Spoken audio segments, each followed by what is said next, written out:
ሰላም ጤና ይስጥልኝ ክቡራን አድማጮች፣ እነሆ የዕለቱ የዜና ወጃ ሰዓታችን ላይ እንገኛለን። ለቻናላችን አዲስ ሲሆኑ ሰብስክራይብ በማድረግ እንዲሁም ቪዲዮንም ላይክ በማድረግ ጀምሩ። ወደ ዕለቱ ሰበር መረጃዎች። አዲሱ የተሽከርካሪ ሰሌዳ ከአንድ ክልል ወደ ሌላ ክልል በሚደረግ እንቅስቃሴ የሚፈጸሙ ጥቃቶችን ያስወግዳል ሲል ሚኒስትሩ አስታወቀ። በአዲሱ ሰሌዳ ላይ ቅሬታዎች እየተሰሙ ነው። ባለፈው ሳምንት ከሰኔ 4 ቀን 2018 ዓመተ ምህረት ጀምሮ በስራ ላይ የዋለው አዲሱ የተሽከርካሪ መለያ ቁጥር ሰሌዳ በግለሰቦች ላይ የሚደርሱ ጥቃቶችን እንደሚቀርፍ የትራንስፖርትና ሎጂስቲክስ ሚኒስትሩ ዶክተር አለሙ ስሜ ገለጹ። የትራንስፖርትና ሎጂስቲክስ ሚኒስቴር በአዲሱ ሰሌዳ አመራረት፣ አሰረጫጨትና አወጋገድ ላይ ወጥነት ያለው አሰራር ስርዓት ለመፍጠር ለክልል የትራንስፖርት ዘርፍና የከተማ መስተዳደር ኃላፊዎች በዘርፉ በወጡ አዋጆች፣ ደንቦችና መመሪያዎች ዙሪያ የግንዛቤ ማስጨበጫ ስልጠና ላይ ያተኮረ ውይይት አካሂደዋል። የትራንስፖርትና ሎጂስቲክስ ሚኒስትር ዴኤታ አቶ በርሁ ሀሰን አዲሱ የተሽከርካሪ ታርጋ ለውጥ የትራንስፖርት ዘርፉን ሪፎርም ለማድረግ የዘርፉን ፖሊሲ ለማሳለጥና ወጥ የሆነ የመረጃ አያያዝ እንዲኖር በማስቻል ሀገራዊ የዘርፉ ስታንዳርድን ከፍ የማድረግ ሚና እንዳለውም ገልጸዋል። የትራንስፖርትና ሎጂስቲክስ ሚኒስትሩ ዶክተር አለሙ ስሜ ደግሞ አዲሱ የተሽከርካሪ መለያ ሰሌዳ ለውጥ ተመሳሳይ ታርጋዎችን ለማስቀረት፣ ህገወጥ ታርጋን ለመከላከል፣ ከተሽከርካሪ ጋር ተያይዞ የሚፈጸሙ ወንጀሎችን ለመከላከል፣ የተሽከርካሪ ስርቆትን ለማስቀረት ዘመናዊ ቴክኖሎጂ የተገጠመለት በመሆኑ እነዚህን ችግሮች መቅረፍ እንደሚቻል መናገራቸውን ከሚኒስትሩ የተገኘው መረጃ ያመላክታል።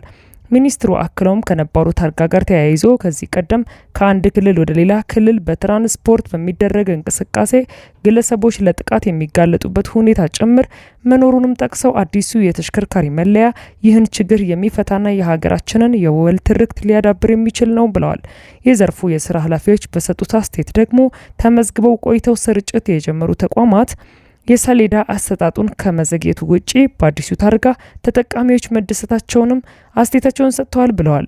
መንግስት የሰሌዳ ቅያሪው በይፋ ከተጀመረ በኋላ በርካቶች ቅሬታ እያቀረቡም ሲሆን የአዲሱን የተሽከርካሪ ሰሌዳ ለማግኘት ከ11,000 እስከ 56,000 ብር ክፍያ እየተጠየቀ መሆኑን፣ የገንዘቡ መጠን አግባብነት ላይ የሚሰማው ትችት ከፍተኛ ሆኗል።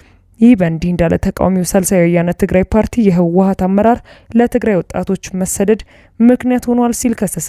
ሳልሳይ ወያነ ፓርቲ ባወጣው መግለጫ የህወሓት ኃይል የህዝቡን ሞራል፣ ህግና የተለመደውን የፖለቲካ ስርዓት በመጣስ ስልጣንን በብቸኝነት መቆጣጠሩን በማውገዝ የክልሉን ህዝብ መሰረታዊ ጥያቄዎች በመጠቀም ጥያቄዎቹንም ከመመለስ ይልቅ ማባባስ ላይ ተጠምዷል በማለት ወቅሷል። በተለይም ወታደራዊው የደርግ ስርዓት መስከረም 2 ቀን 1967 ዓመተ ምህረት ካወጣው ጨቋኝ ወታደራዊ አዋጅ ተለይቶ የማይታይ የግዳጅ ውትድርና አዋጅ በትግራይ ህዝብ ላይ በመጫን ወጣቶችን በግዳጅ በመመልመል እምቢ ያሉ ወላጆችን ደግሞ በማሰርና በማንገላታት ላይ ይገኛልን ብለዋል።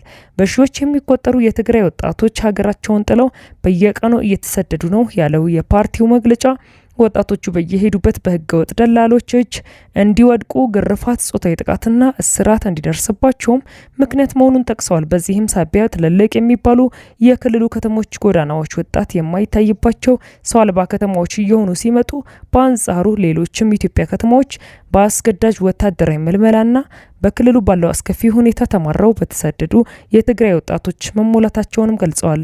የህዝብን ህልውና ከጥቅሙ በታች ያደረገውን በስልጣን ያለው ኃይል ያለምንም ማመንታት መታገል እንደሚገባ የገለጸው ፓርቲው የታሰሩ ዜጎች በሙሉ በአስቸኳይ እንዲፈቱ ጥሪ አቅርቦ ሰላማዊና ፖለቲካዊ ትግሉን አጠናክሮ እንደሚቀጥል አስታውቋል።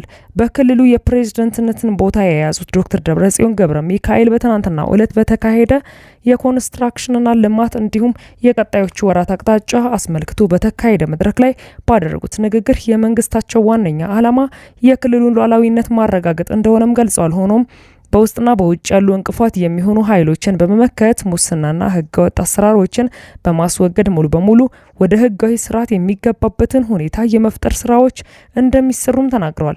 በሌላ በኩል የክልሉን ጊዜያዊ አስተዳደር በማፍረስ ከአንድ ወር በፊት ስልጣን የያዘው በዶክተር ደብረጽዮን ገብረ ሚካኤል የሚመራው ህወሓት የፌዴራሉ መንግስት አሁንም ሌላ ዙር ጦርነት ለመክፈት እየተንቀሳቀሰ ነው በማለት የከሰሰ ሲሆን ሁሉንም አይነት የፖለቲካ ልዩነቶች በኃይል ለመፍታት በማሰብ በትግራይ ላይ አዲስ ጦርነት ለመክፈት ተደጋጋሚ ትንኮሳዎች እያደረገ ነው ብለዋል። ከዚህ በተጨማሪ የድሮን ጥቃት እንዲሁም ወታደራዊ እንቅስቃሴዎች መኖራቸውን በመጥቀስ በክልሉ ላይ አሁንም መጠነ ሰፊ እገዳ መጣሉን ነው የገለጸው።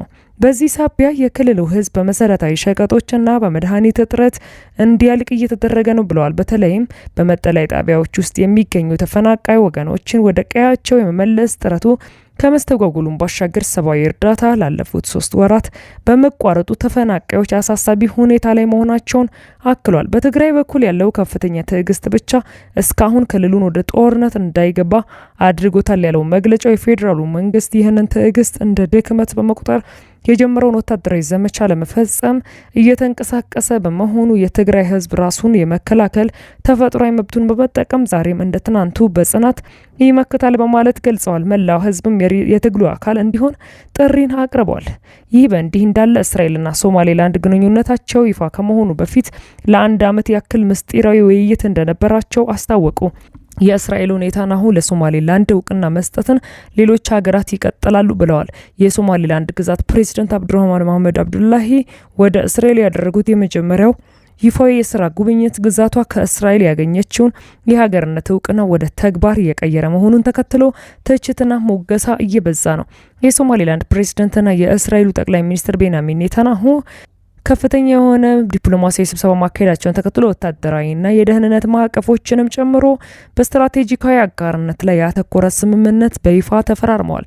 ኔታንያሁ ለሶማሌላንድ የሰጡትን የሉዓላዊ ሀገርነት እውቅና የሶማሌላንድ አስተዳደር ኤምባሲውን በኢየሩሳሌም በመክፈት በእስራኤል የዋና ከተማነት ውዝግብ ላይ በይፋ እውቅና መስጠቱን በማነጻጸር የጋራ ጉዟቸው ምልክት አድርገው አቅርበውታል።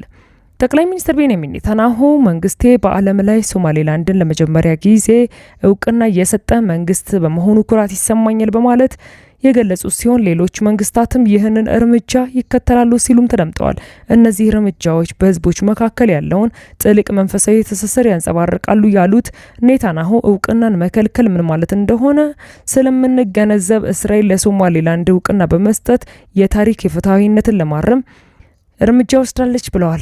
ግንኙነታቸው በውሃ፣ በግብርና፣ በቴክኖሎጂ፣ በደህንነትና በሌሎች በርካታ ዘርፎች እንደሚጠነክርም የሀገራቱ መሪዎች እርግጠኛ ሆነዋል። ሶማሌላንድ እስራኤል ጥንታዊ ዋና ከተማ በምትላት በኢየሩሳሌም ከተማ ኤምባሲ መክፈቷን በተመለከተ የተናገሩት ኔታንያሁ ሌሎች ሀገራት የሶማሌላንድን ሉዓላዊነት፣ ማንነት፣ መብትና ብሔራዊ ጥቅም እንዲያውቁ የተደረገው ጥረት እስራኤልን በዋና ከተማዋ ጉዳይ ተመሳሳይ ስሜት አላት ያሉ ሲሆን አንዳንድ ሀገራት ዘግይቶም ቢሆን እውቅና እየሰጡ ቢሆንም የሶማሌላንድ ፈጣን አቋም ግን አስደስቶናል በማለትም ተናግረዋል። የሶማሌላንዱ ፕሬዚዳንት አብዱራህማን በበኩላቸው ስምምነቱ በሁለቱ ሀገራት መካከል ያለውን ትብብር በማጠናከር ዘላቂ ለሆነ ስትራቴጂካዊ ግንኙነት መሰረት የሚጥል ነው ብለዋል።